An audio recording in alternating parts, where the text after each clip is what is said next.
kenapa akhirnya tertarik meneliti tentang kuntilanak? Karena kuntilanak itu seperti banyak hantu, dia menduduki atau memiliki posisi yang menurut saya sangat menarik, yaitu posisi yang baik menjadi bagian dari masyarakat. Nah, Mr. Timo sendiri pas neliti kuntilanak, ketemu sama kuntilanaknya nggak? Ya, saya pernah waktu saya di Bangka sama istri dan keluarganya melihat sesuatu yang agak aneh pada malam hari. Kami lagi di dalam mobil lewat perkebunan sawit dan ada makhluk-makhluk atau sesuatu yang terbang di kebun sawit.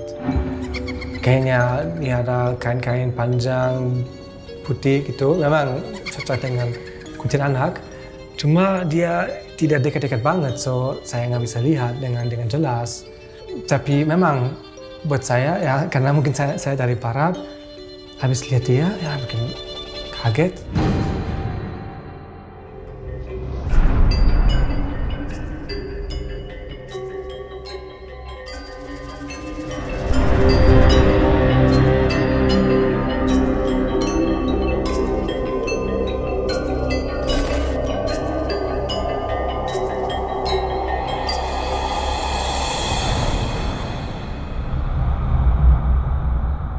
Kuntilanak sering digambarkan dengan wujud wanita, mukanya menyeramkan, rambutnya berantakan, bajunya putih, suara tawanya itu memekikkan telinga, dan bahkan ketika mendengar kita bisa merinding. Dan kuntilanak sendiri sering dikisahkan, jadi dia itu hadir ada di dunia karena ada dendam yang belum terselesaikan. Ketika seorang percaya atau meyakini pernah melihat, bertemu, atau diteror kuntilanak, maka seorang antropolog dalam penelitiannya dapat melihatnya sebagai suatu fenomena, bukan justru malah mengatakan mereka itu SDM rendah, halu, atau bahkan logika mistika. Nah, ini bukan gue yang ngomong, karena hari ini kita kedatangan seorang peneliti dari Jerman. Halo Mr. Timo. Halo Mas. Loh, bisa bahasa Indonesia? Bisa. Baru saya mau nyapa pakai bahasa Jerman. Boleh juga, terserah. Wie heißt du? Ich heiße Timo. Und du? Guten Tag ya. Guten Tag ya. Guten Tag. Oke, kita pakai bahasa Indonesia aja kalau gitu. Oke lah. Jadi Mr. Timo ini meneliti tentang kuntilanak. Nah, pertanyaannya, berapa lama penelitian tentang kuntilanak itu? Oh, ini sebenarnya lumayan lama. Tapi dia pertamanya belum jadi fokus penelitian saya. Mungkin saya cerita sedikit tentang konteks dulu. Yes. Karena waktu aku lagi meneliti buat S3 saya di Kalimantan Barat, khususnya di Pontianak, di mana saya meneliti soal konsep lingkungan hidup aktivis Dayak dalam konteks konflik lingkungan. Ya, kan di sana ada misalnya banyak sawit, ada banyak konflik soal tanah kan, dan ada aktivisme masyarakat ada Dayak di sana yang muncul untuk misalnya menolak sawit atau supaya posisi negosiasi mereka jadi lebih bagus. Nah, di dalam konteks ini ada gerakan-gerakan masyarakat adat, masyarakat Dayak, dan saya ingin tahu waktu itu bagaimana mereka melihat yang kami anggap sebagai nature atau alam itu, ya, dan bagaimana persepsi ini mungkin bisa mempengaruhi perjuangan mereka. Nah, maka waktu itu saya baik meneliti aktivis maupun masyarakat Dayak di kampung yang masing-masing di Kalimantan Barat. Waktu saya tinggal di kampung, saya sering sekali memang yang memang penting dalam konteks itu adalah juga animisme. Karena ada beberapa daerah di mana animisme masih cukup kuat, dan mereka memang punya konsep kalau pada umumnya di animisme di Asia Tenggara ada mungkin dua jenis besar makhluk halus, yaitu makhluk nenek moyang dan makhluk halus yang tinggal di satu tempat, yang mungkin juga bisa disebut sebagai penunggu, ya. Di pohon. Iya, di pohon, batu betul, mata air dan seperti itu, ya. Ada sebuah makhluk yang tinggal di sana yang biasanya tidak bisa dilihat secara langsung, Namun di animisme mereka punya hubungan dengan manusia dan dengan masyarakat manusia. Pada dasarnya dia adalah makhluk sosial. Maka dia juga punya misalnya keluarga. Dia juga punya rumah yang muncul. Si rohnya ini punya keluarga maksudnya? Iya. Kalau dalam animisme penunggu itu memang makhluk sosial. Yang punya hubungan dengan manusianya. Punya hubungan dengan manusia dan punya hubungan sosial dengan penunggu-penunggu lain. Ya, dan yang muncul buat kita sebagai pohon atau batu, buat mereka muncul sebagai rumah. Nah, dan ada juga banyak cerita mitos bahwa dulu manusia dan penunggu tinggal dalam masyarakat bersama, tapi sekarang memang udah terpisah tapi tetap masih bisa berkomunikasi, misalnya lewat dukun, ritual atau dalam mimpi misalnya. Misalnya kalau orang Dayak, kalau mereka mau membuka ladang baru harus minta permisi dulu kepada penunggu yang tinggal di sana. Di hutan ya berarti? Di hutan, di pohon. Maka mereka harus baca tanda-tanda alam, ya, mendengar suara burung misalnya, melihat binatang apa yang muncul pada saat ada upacara, supaya mereka tahu, oke, penunggu sih dia mau apa, dia kasih izin atau enggak. Kalau enggak, ya harus mungkin dipindah, dia mesti harus dipindah. Pokoknya, my point is ada hubungan antara masyarakat, manusia, dan penunggu itu.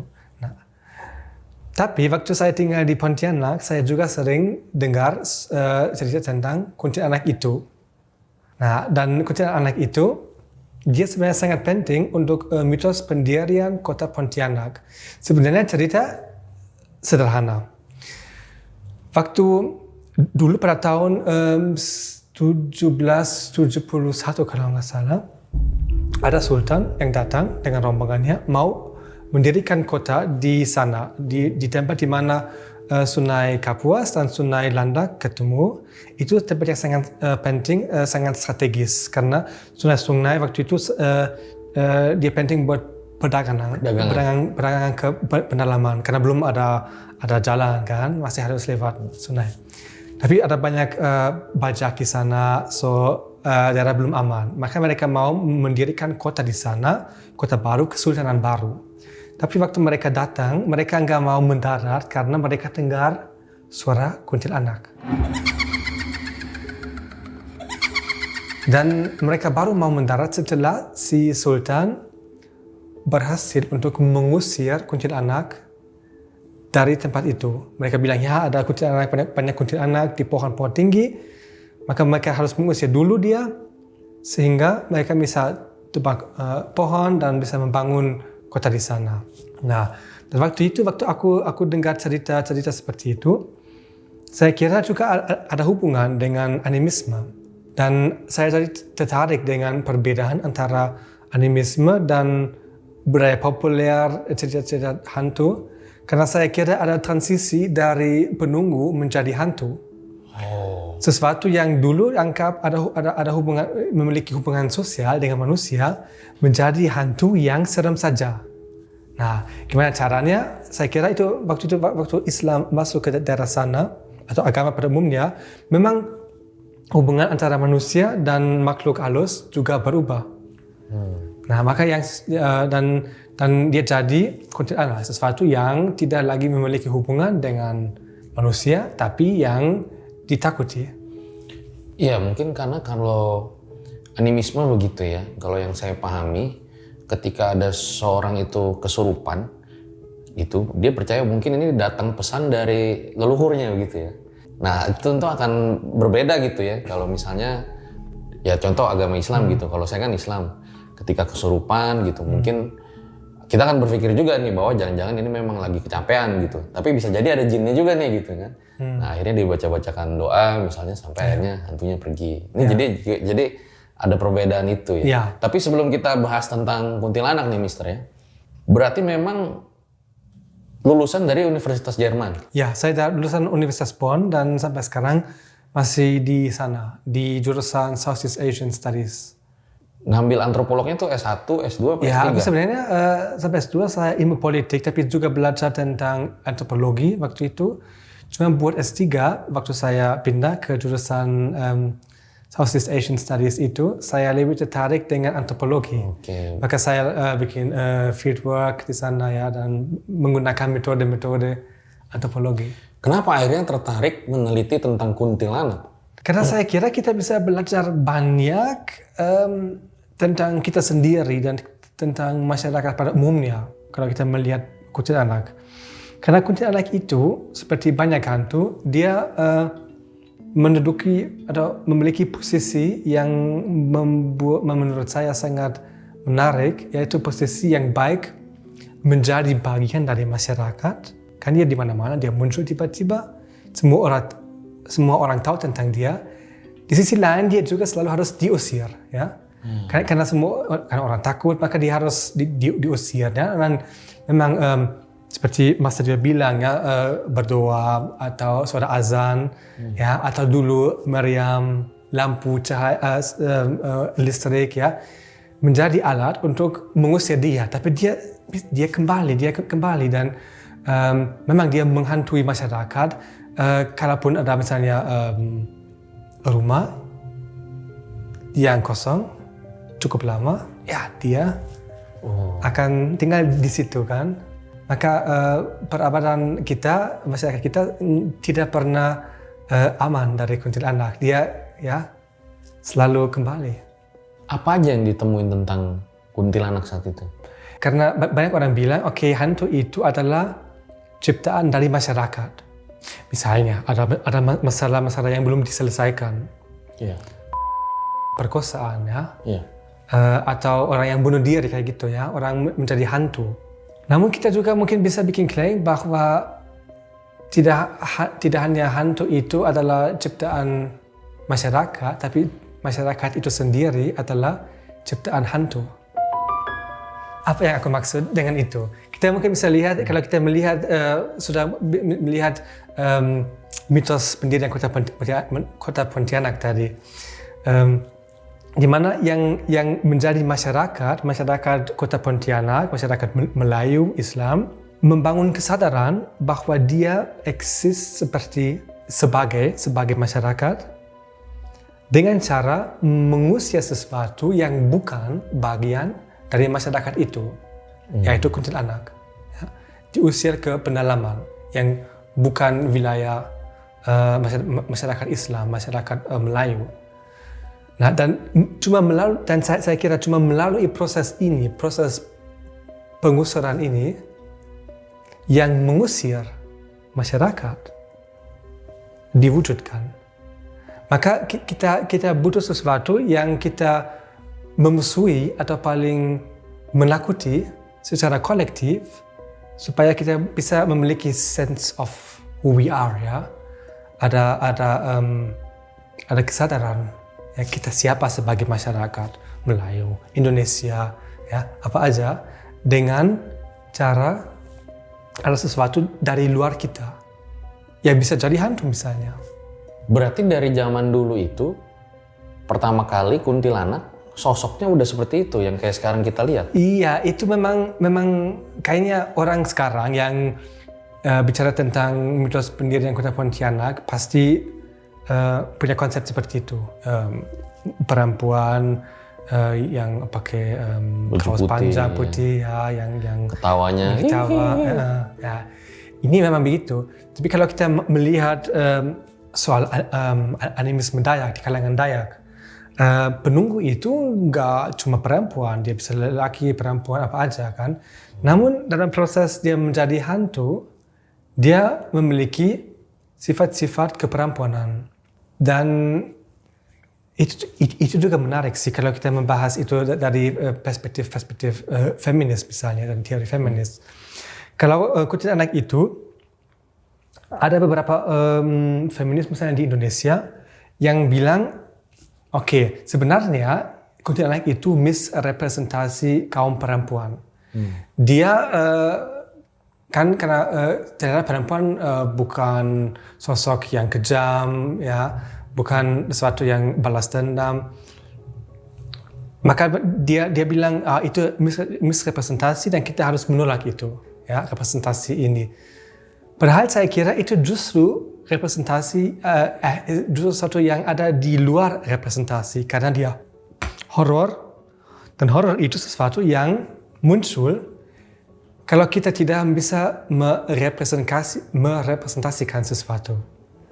Maka ada sesuatu yang bikin takut, tapi itu justru saya kira momen yang menarik buat analisa-analisa.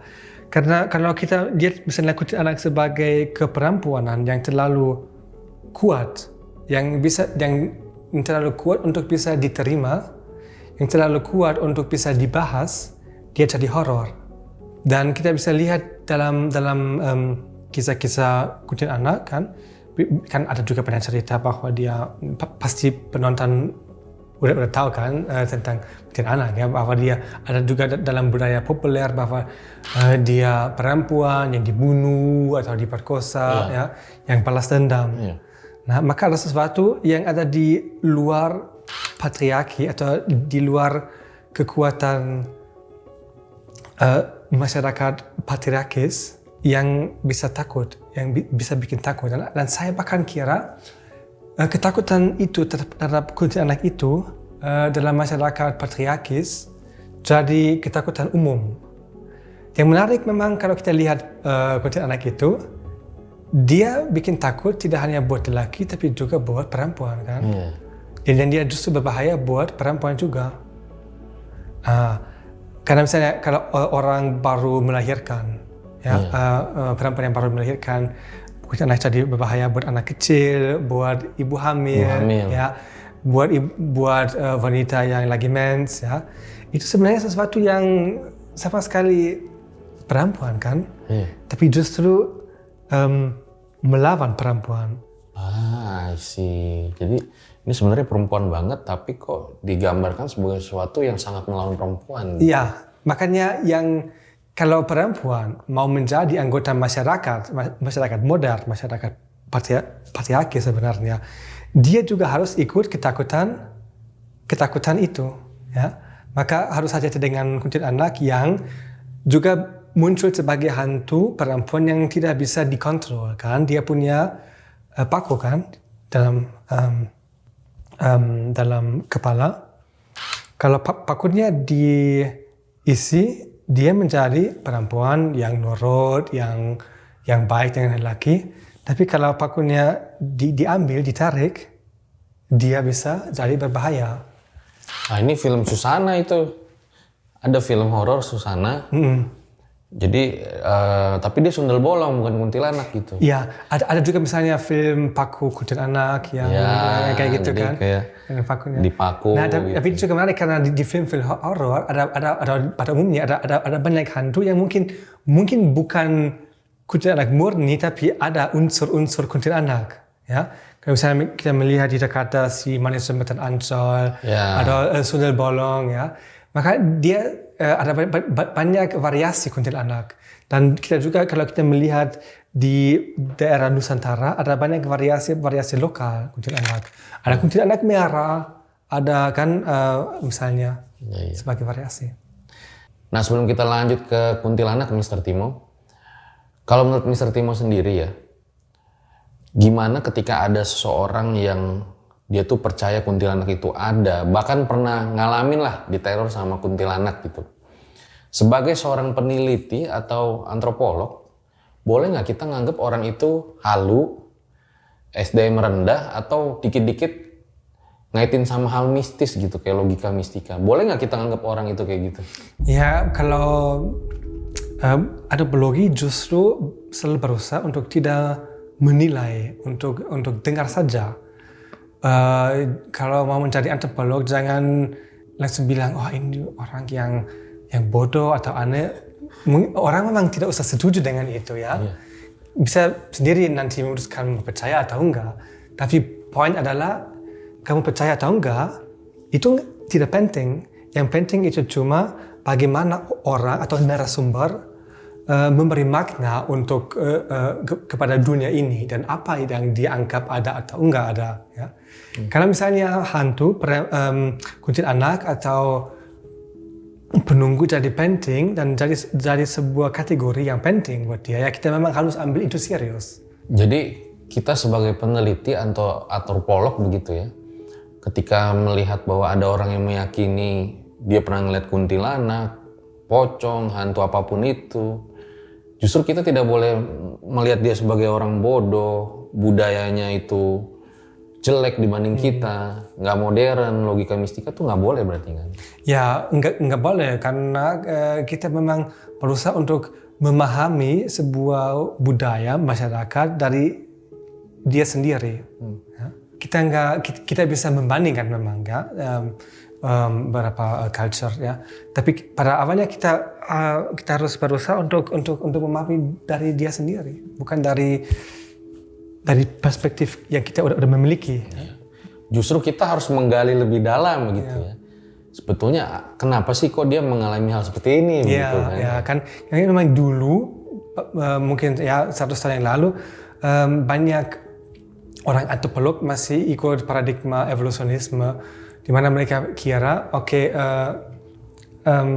ada gaya evolusi dalam peradaban. Maka ada masyarakat yang lebih maju daripada yang lain, tapi semua akan ke arah situ. Semuanya selain budaya mereka dikatain primitif. Ya, dan dulu, dan orang yang waktu itu pikir kalau kita misalnya dari Eropa datang ke Indonesia, ke Afrika atau di tempat lain, kita bisa melihat masa yang lalu kita sendiri, karena mereka masih di situ. Padahal enggak, padahal ya itu memang transisi lain dan itu memang modernitas juga, cuma dalam bentuk yang berbeda. Iya, saya tuh sering suka ditanya begitu ya. Ini jangan-jangan mendukung kehaluan gitu, mendukung SDM rendah, logika mistika. Lah, tar dulu. Kita justru kan harus menggali lebih dalam ketika ada memang orang-orang yang punya budaya yang berbeda gitu, pengalaman budaya yang mereka punya, justru kita harus gali lebih dalam gitu. Ya, dan saya justru kira konsep seperti kuntilanak, hantu, bisa juga membantu kita untuk membahas kritik-kritik sosial dengan cara yang mungkin lebih pas buat masyarakat Indonesia misalnya, daripada kita ambil cuma konsep-konsep dari Barat. Buat kritik sosial, politik apa aja, dan coba aplikasi ini buat di Indonesia. Kan sering sekali tidak bisa. Maka kita bisa melihat konsep seperti hantu untuk membahas masalah di sini dalam bahasa yang lebih dan konsep yang mungkin lebih cocok dengan masyarakat di sini. Ini menarik nih ya. Tapi nanti kita bahas di belakang mungkin ya, kita balik ke kuntilanak dulu. Nah, Mr. Timo sendiri pas neliti kuntilanak, ketemu sama kuntilanaknya nggak? Ya, saya pernah waktu saya di Bangka sama istri dan keluarganya, karena istri saya keluarganya dari Bangka, melihat sesuatu yang agak aneh pada malam hari. Kami lagi di dalam mobil lewat perkebunan sawit dan ada makhluk atau sesuatu yang terbang di kebun sawit. Kayaknya dia ada kain-kain panjang putih gitu, memang cocok dengan kuntilanak. Dan saya melihat dia ya mungkin 10-20 detik, cuma dia tidak dekat-dekat banget, so saya nggak bisa lihat dengan jelas.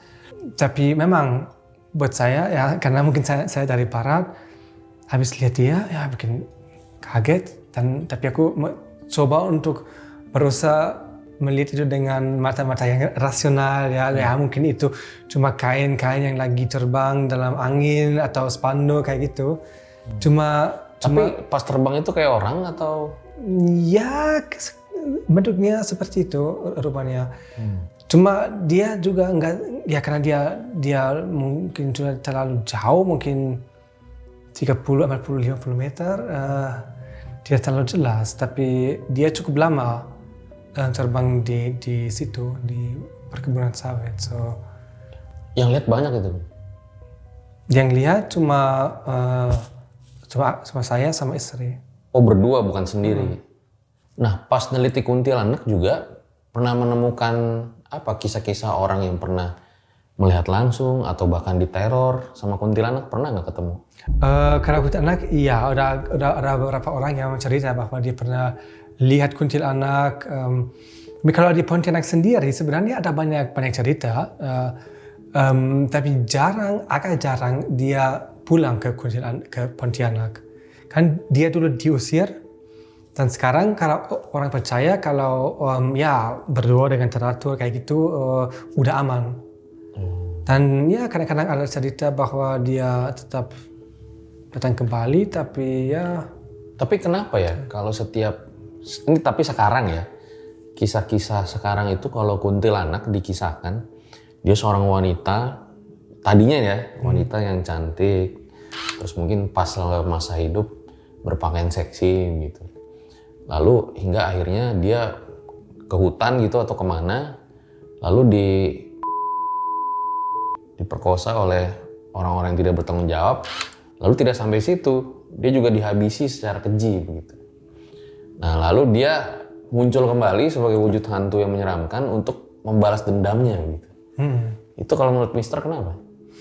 Iya, itu memang menurut aku itu menjadi banyak orang yang membahas itu dengan cara bilang ya dia memberi contoh, jangan begitu ya, kamu tidak boleh pakai pakaian seksi, kamu tidak boleh memperkosa perempuan, tentu saja ya, kayak gitu kan. Kalau ini semua merupakan beberapa tabu, dan kalau tabu itu udah tidak dihormati lagi, terjadi horor ya. Maka supaya dia bisa balas dendam. Namun saya kira kuntilanak itu justru sebuah, ya itu memang agak abstrak sih, tapi kayak keperempuanan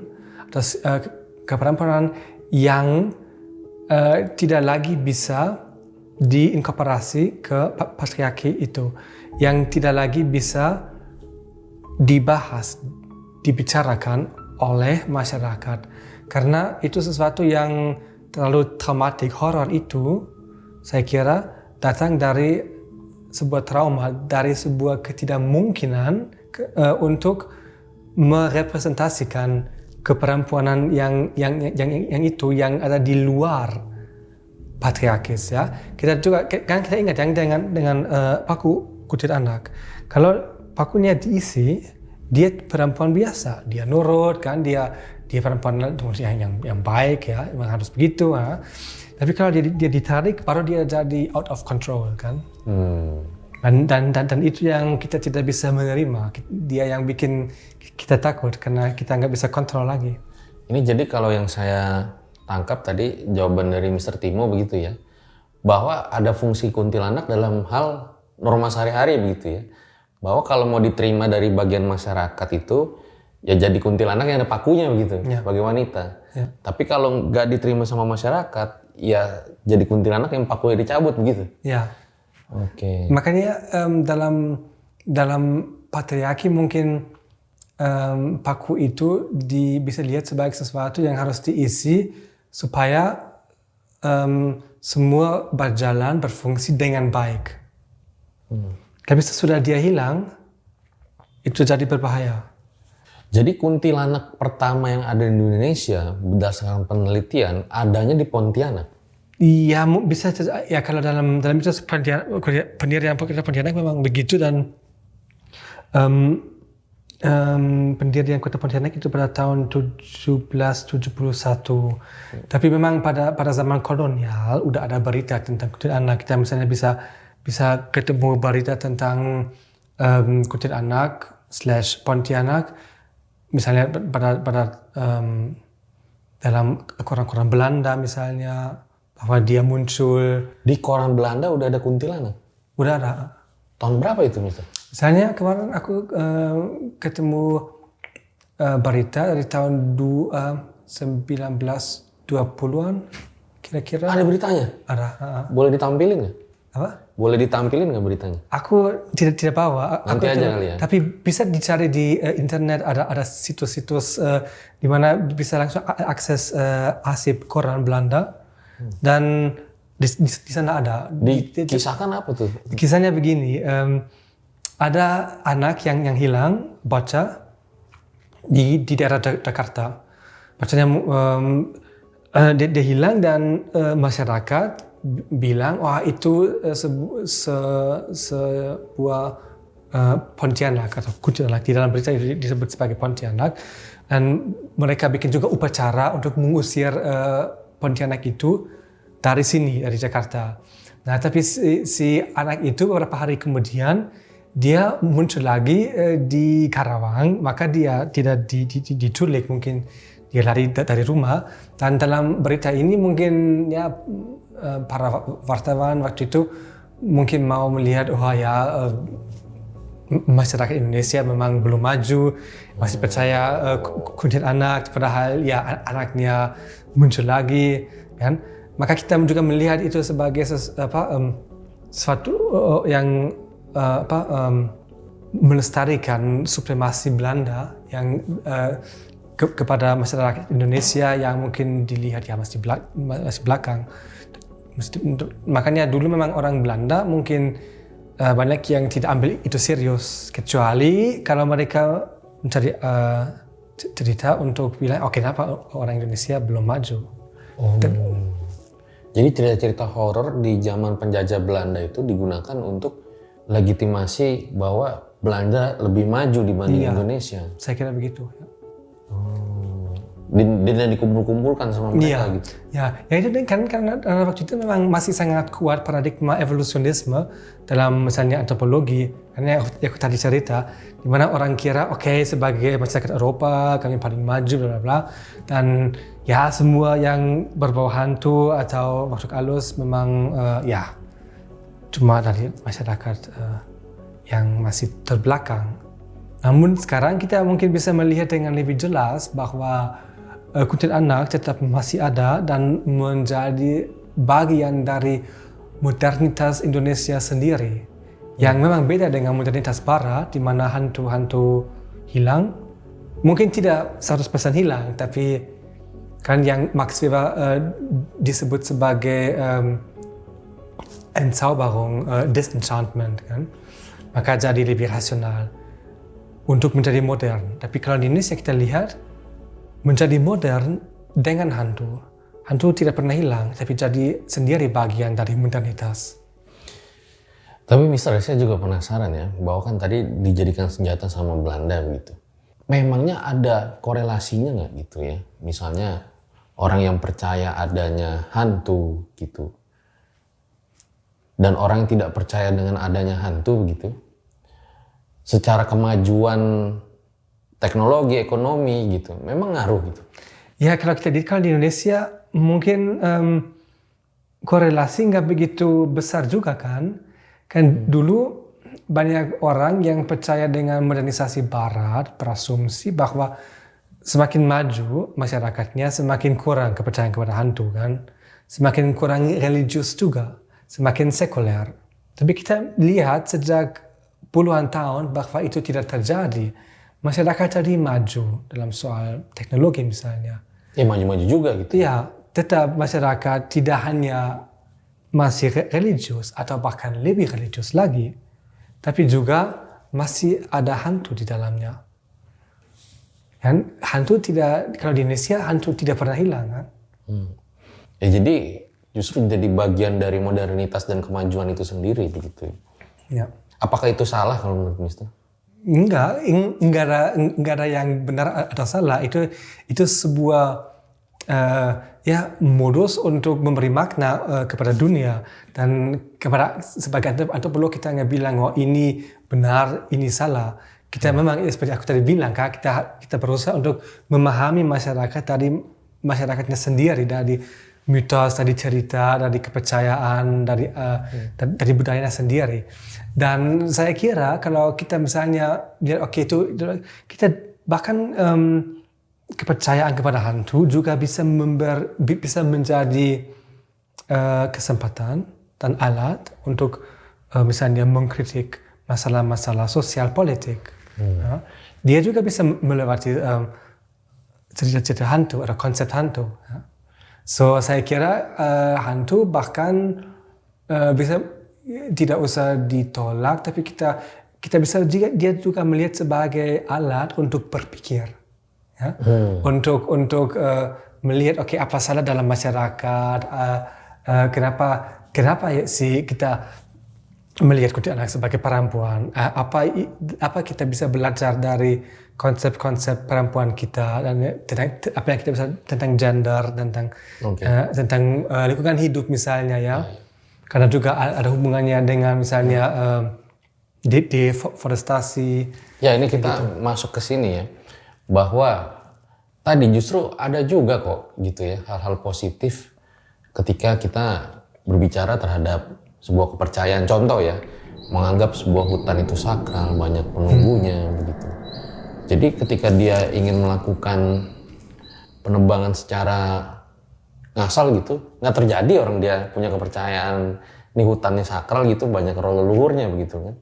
Jadi kelestarian alam, keanekaragaman hayati itu justru terjaga juga ya dengan adanya hal itu ya. Iya sih, dan itu memang juga alasan kenapa banyak antropolog atau juga teman-teman yang aktif di gerakan pro lingkungan hidup kan, yang bilang kita harus merevitalisasikan ya kepercayaan itu, karena dia justru bisa membantu untuk melestarikan hutan dan alam. Ya. Tapi di sisi lain saya kira memang kalau kita udah percaya, kalau kita udah nggak percaya lagi dengan konsep penunggu, kita nggak bisa tiba-tiba kembali ke sana. Dia udah hilang kepercayaannya. Makanya yang saya kira, sekarang kita di Indonesia, kita dalam sebuah modernitas yang tetap masih memiliki konsep-konsep hantu. Kita lupa aja, kita lupa kuntilanak, kita kembali ke animisme, berdoa kepada pohon atau batu, itu tidak mungkin.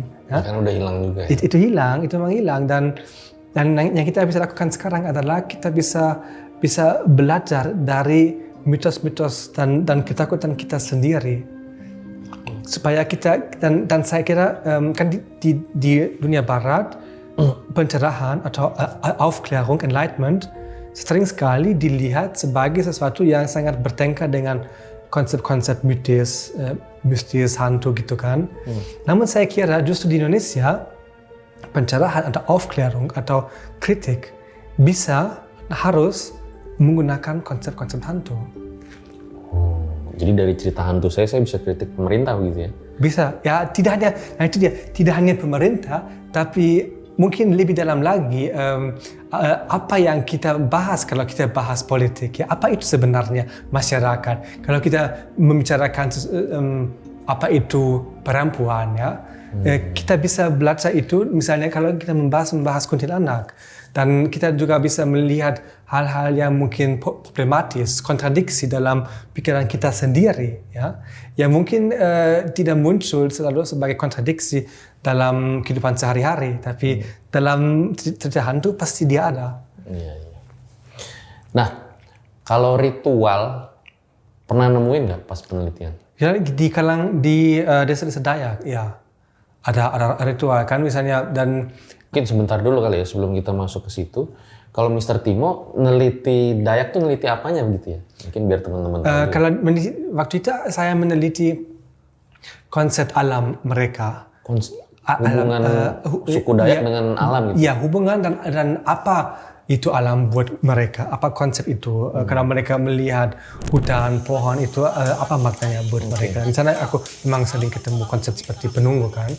Nah, tapi yang menarik justru aktivis-aktivis dari Pontianak, mereka selalu mau merevitalisasikan hal-hal seperti upacara. Makanya karena mereka datang buat workshop 1 minggu, mereka bertanya di sana apakah di sini orang masih percaya dengan ritual, ritual semacam apa, dan kalau masih ada, mereka beli babi atau hewan yang bisa dikorbankan buat ritual.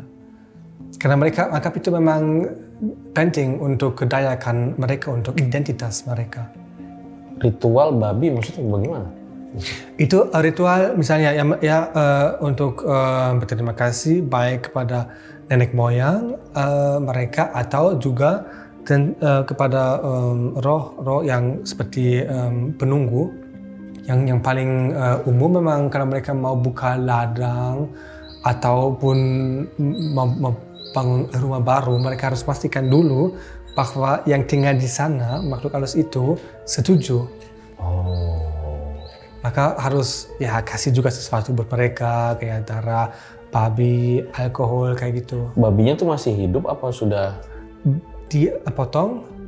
Dan memang kebanyakan dari dagingnya dikonsumsi oleh masyarakat sendiri, tapi juga ada yang dikasih untuk makhluk-makhluk lain.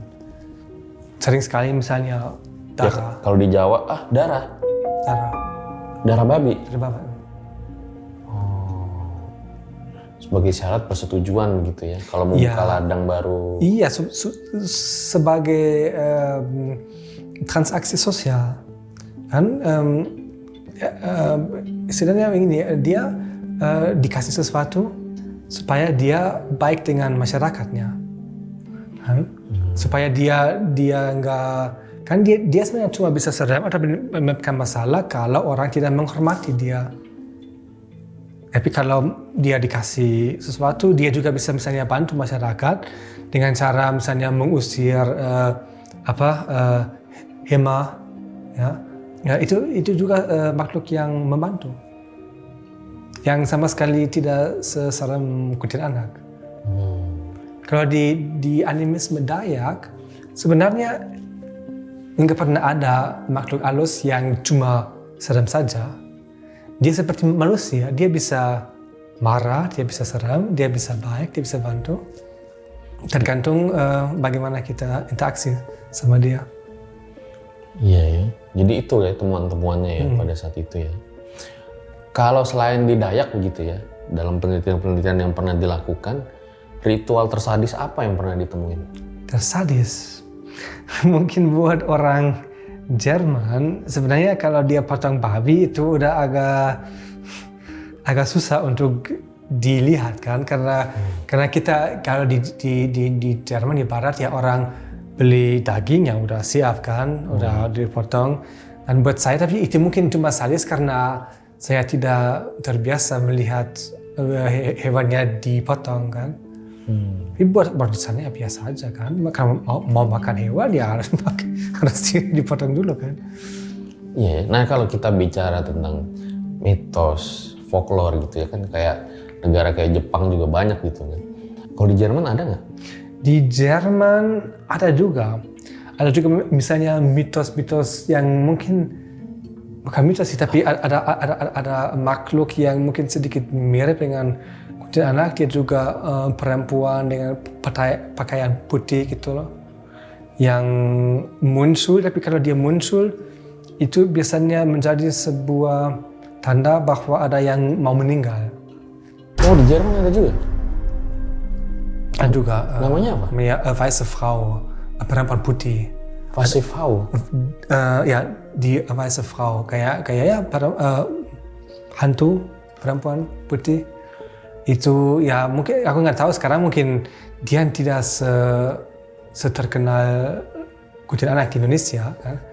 Tapi ya masih ada juga. Saya kira di Jerman nggak ada ya, ternyata ada ya. Ada sih, dan kalau di Jerman orang Indonesia yang tinggal di Jerman juga sering sekali bilang ya kalau di Jerman ya hantu jarang muncul ya, karena mungkin karena ada banyak lampu, udah pada malam juga lumayan terang di mana-mana.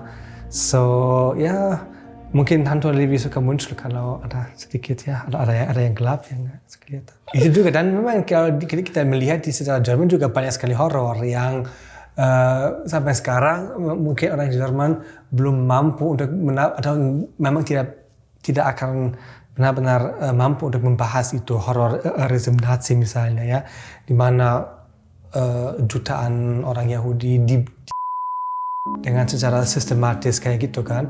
Makanya dia sebuah, dan orang Jerman mungkin di satu sisi mereka berusaha untuk membahas itu secara rasional, ya kenapa itu bisa terjadi, kok bisa sampai gitu ya. Tapi ada sebuah elemen yang mungkin tidak pernah akan bisa dipahami secara rasional saja. Karena memang horor itu berarti ada sesuatu di luar yang kita bisa paham secara rasional. Secara indrawi kita lah ya. Ya. Oke, terakhir mungkin ya. Kan melihat bahwa banyak nih mitos-mitos yang ada di dunia gitu ya. Ada dampak positifnya nggak dari mitos itu? Ya, saya kira emang ada. Kalau kita belajar untuk menggunakan mitos itu sebagai sesuatu yang bisa membantu kita untuk memahami dan mengerti masyarakat kita sendiri. Ya, kenapa kita jadi anggota dalam sebuah masyarakat dan apa itu masyarakat, apa masalahnya dengan masyarakat, ya, apa yang diusir dari masyarakat, ya, apa yang kita tidak bisa menerima seperti kuntilanak, apa yang memang mungkin ada entitas atau identitas lain yang punya nasib yang mirip dengan kuntilanak, ya, dan kita dari sana kita bisa mengkritik kita sendiri dan masyarakatnya. Oke, jadi memang ya ada dampak positif dari mitos itu ya, dilihat dari masyarakatnya langsung gitu ya. Oke, makasih Mr. Timo ya. Terima kasih sudah mengundang saya. Datang dan memberikan pengalamannya tentang kuntilanak. Kalau mau neliti hantu lagi, kabarin kita ya. Boleh. Ya, siapa tahu kita bisa ikut ya. Itu memang rencana saya karena kemarin tentang kuntilanak memang ada beberapa hal yang mungkin saya masih mau meneliti soal kuntilanak itu, tapi di Nusantara ada juga banyak hantu lain yang kayak pocong atau genderuwo yang harus diteliti, dan sebenarnya di Indonesia udah ada beberapa peneliti sekarang yang udah mulai meneliti soal itu, mungkin lebih di bidang film kan, dan budaya populer, dan tujuan saya itu memang nanti juga meneliti budaya populer sekaligus cerita-cerita rakyat dan apa hubungannya. Oke, menarik. Mereka. Kita tunggu aja penelitian Mr. Timo. Kalau penelitian gue nanti aja sekalian tesis. Jadi ini mungkin kesimpulannya ya, bahwa memang ketika ada seorang yang punya pengalaman berbeda begitu ya, kita sebenarnya nggak usah harus antropolog juga sih ya. Sebagai orang kita tidak boleh menjudge gitu bahwa orang ini tuh lebih rendah dari kita, lebih bodoh dari kita begitu ya. Bahwa ya inilah hidup itu sangat beraneka ragam gitu ya. Pemikiran, budaya yang tentunya itu menjadi sebuah kekayaan ya. Kalau misalnya kita mau mempelajari dan apa sih makna positif dari setiap perbedaan itu. Gue Fajar Aditya, RJ5 undur diri. Ciao.